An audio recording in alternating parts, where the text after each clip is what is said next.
Salam alaikum wa rahmatullah, bienvenue à vous tous et vous toutes sur cette petite vidéo où je pense que je vais faire une petite série de vidéos sur certains traîtres et surtout sur la géopolitique et les relations algériennes et les mensonges sur l'Algérie et le Khorté, entre autres. Et pour bien imager ce dont on va parler, on va choisir comme traître, ennemi de l'Algérie, un certain Abdou Sammar qui restera pour l'éternité le plus grand traître que l'Algérie ait jamais porté. Peut-être même il décrochera sa médaille au niveau mondial.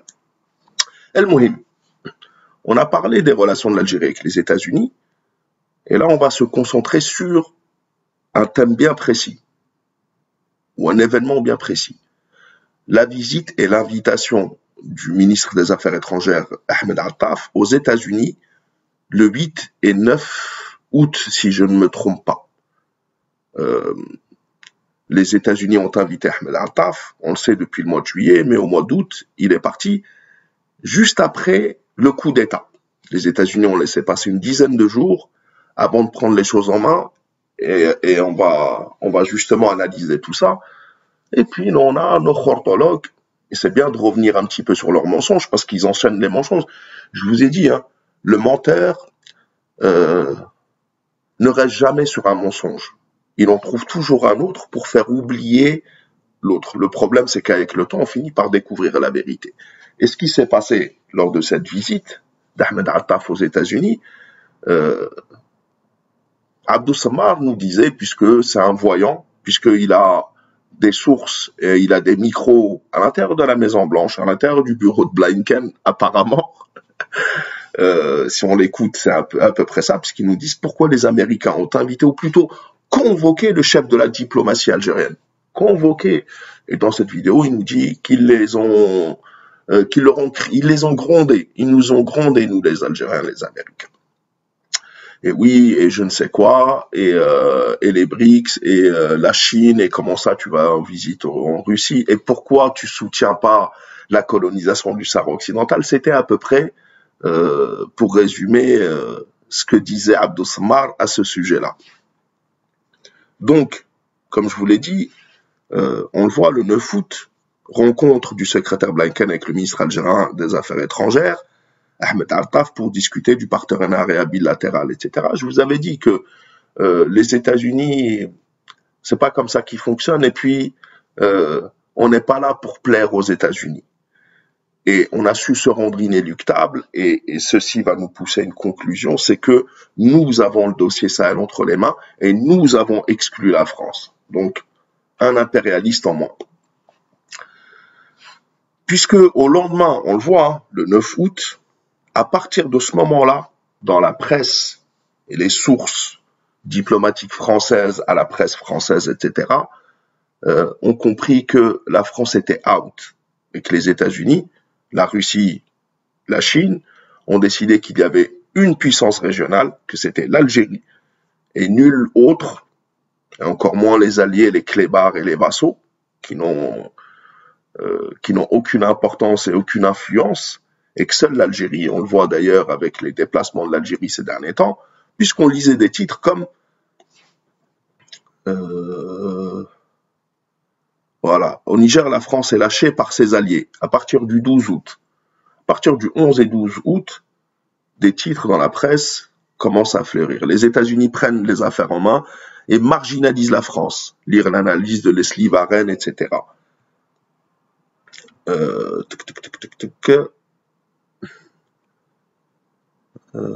Voilà, le 16 août, coup d'État au Niger. Les États-Unis craignent de voir, et ce qui explique pourquoi les États-Unis ont besoin de l'Algérie, contrairement à ce qui a été dit. Hein. On est loin d'être convoqués. Les États-Unis craignent de voir le groupe paramilitaire Wagner s'implanter dans le pays avec les bêtises de la France, justement. Et c'est bien pour ça qu'ils l'ont viré.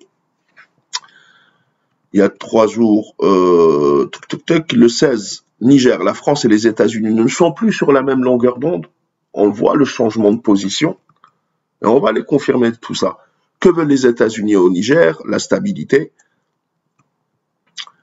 Niger, la France et les États-Unis. Hein. Le 13 août, donc 4 jours après la visite, après le putsch au Niger, la France craint d'être doublée par son allié américain. Le 11, la France et les États-Unis soutiennent la décision, blablabla. Coup d'État au Niger, les États-Unis prennent leur distance avec la France. Nous voyons tous ces titres. Voilà, à peu près, je pense. Voilà, le 15 août, le Niger, la junte joue la division entre la France et les États-Unis. Le 17 août, pourquoi la France et le Niger ne sont plus sur la même longueur d'onde, etc., etc. Et nous avons notre réponse, puisque l'ambassadrice des États-Unis à Alger, en Algérie, s'est exprimée sur la chaîne Al-Nahar, il y a quelques jours. Nous avons un petit résumé des points importants qu'elle a abordés sur Algérie patriotique, qui nous dit, l'ambassadrice des États-Unis, et c'est très important ce qu'elle dit, loin du khorti des traîtres, etc. L'ambassadrice des États-Unis à Alger a affirmé que la dernière visite du ministre des Affaires étrangères, Ahmed Attaf, à Washington revêt une importance particulière en ce qu'elle a permis à ce dernier et à son homologue Anthony Blinken d'aborder plusieurs questions, parmi lesquelles la situation au Sahel, plus particulièrement au Niger. C'est ça le point le plus important. Elisabeth Moore-Obin a expliqué dans un entretien à la chaîne privée Al-Nahar que le dialogue politique doit prévaloir au Niger. Solution pacifique, la position de l'Algérie. Toutes les puissances occidentales et non occidentales se sont rangées derrière la position algérienne qui a été la première à affirmer qu'il fallait un retour à l'ordre constitutionnel et qui s'opposait à toute intervention militaire. Donc règlement pacifique et politique et retour à l'ordre constitutionnel. On est toujours sur ces longueurs d'onde et sur ces thèmes. Et l'interview d'Elisabeth Moore-Obin, c'était il y a quelques jours, hein, le 22 août. Donc, que le dialogue politique doit prévaloir au Niger, tout en considérant l'Algérie comme un partenaire stratégique pour ce pays voisin, qu'elle comprend très bien. L'Algérie comprend très bien le Niger. Et nous sommes un partenaire stratégique pour les États-Unis et pour le reste du monde, dans le dossier du Sahel et du Niger. Il faut convaincre, et c'est ça le pari et ce à quoi s'attelle l'Algérie. Il faut convaincre les autorités nigériennes de revenir à l'ordre constitutionnel à travers le dialogue, a insisté l'ambassadrice en soulignant que son pays respecte les positions de l'Algérie et que Washington consulte, on est loin de la convocation, les États-Unis consultent les autorités algériennes dans ce dossier extrêmement sensible. Donc on le voit bien, le khorti, ils aiment voir du khorti. C'est comme dans les BRICS, etc. Et leur but, c'est tout simplement de vendre le rêve, le mensonge pour faire chuter l'Algérie, alors qu'ils n'y arriveront pas, on le sait. Mais bon, ça fait vendre, ça fait des vues, ça fait des clics, tant mieux pour eux. Ah oui, effectivement, si je commence à raconter du khorti, et oui, et ça, ils l'ont convoqué, ils lui ont tiré les oreilles, bien sûr que ça va attirer du monde. Est-ce que c'est la vérité? Parce que les mensonges, il y en a. Hein. On va commencer peut-être à débunker tous les mensonges de ces traîtres et ces harkis pour rigoler un petit peu. Avec le temps, il y en a beaucoup des mensonges qui sont tombés à l'eau. Donc on pourrait en dire des choses sur ces gens-là. Donc contrairement à ce qui a été dit, ce n'est pas pour nous engueuler, mais c'est pour nous consulter. Parce que nous sommes les maîtres de la région. Nous connaissons la région et nous savons ce qui se passe réellement et comment on doit agir. C'est-à-dire loin des armes, loin de la guerre, etc. Il n'y a que la France qui est hors jeu. Donc, et que Washington consulte les autorités algériennes dans ce dossier extrêmement sensible. Obin a mis en avant la concordance totale des positions de l'Algérie et des États-Unis en ce qui concerne les événements qui se déroulent au Niger.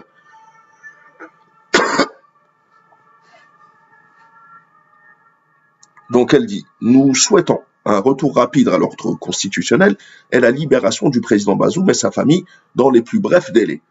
Donc, tout reste possible. Bien sûr, nous le savons, ils le savent, tout le monde le sait, que Mohamed Bazoum ne reviendra pas comme président. C'est quasiment impossible. Il n'y a que la France qui continue parce qu'elle a tout perdu, parce qu'elle a été doublée par les États-Unis, parce que les États-Unis ont compris que la France, c'est plus le problème que la solution, et que dans le Sahel, la solution passe par l'Algérie. Nous sommes la puissance régionale, qu'ils le veuillent ou non. Et surtout, on a une crédibilité. Nous sommes pour la souveraineté et la liberté des nations et des peuples et des États, et pour un rapport gagnant-gagnant, loin des guerres coloniales, etc. El-Mohim, on reviendra pour d'autres explications, maintenant pour l'Occident collectif. On va voir un petit peu comment l'Algérie a réussi à se mettre tout le monde de son côté, tout le monde, c'est-à-dire occidentaux et non occidentaux, sauf la France. Je le dis, je le répète, sauf la France et ses clébards, et on connaît nos ennemis, etc. El-Mohim, salam alaikum wa rahmatullah, la patrie de la mort de Macron. Ah oui, avant de continuer, abordant l'aspect économique, la coopération entre nos deux pays, l'ambassadrice des États-Unis qui a visité 23 wilayas depuis sa nomination à Alger, a affirmé que la conjoncture est très favorable aux firmes américaines pour nouer des partenariats avec les entreprises algériennes dans le cadre du nouveau code de l'investissement qui offre plusieurs avantages. Elle a dans ce sillage manifesté le souhait de son pays d'augmenter le nombre de sociétés américaines en Algérie qui pourraient investir dans des domaines de l'énergie renouvelable, des nouvelles technologies et de l'information et de la communication, NTIC, et de la santé. On est loin de la convocation. On est loin, mais bon, ça je vous l'avais dit, mais bon, peut-être que Abdel Samar c'est mieux que Elisabeth Moore-Obin, l'ambassadrice des États-Unis en Algérie. Salam alaikum wa rahmatullah. Parle pas avec moi, Samar. Réponds-lui à elle. La patrie de la mort, nous à la prochaine, Inch'Allah.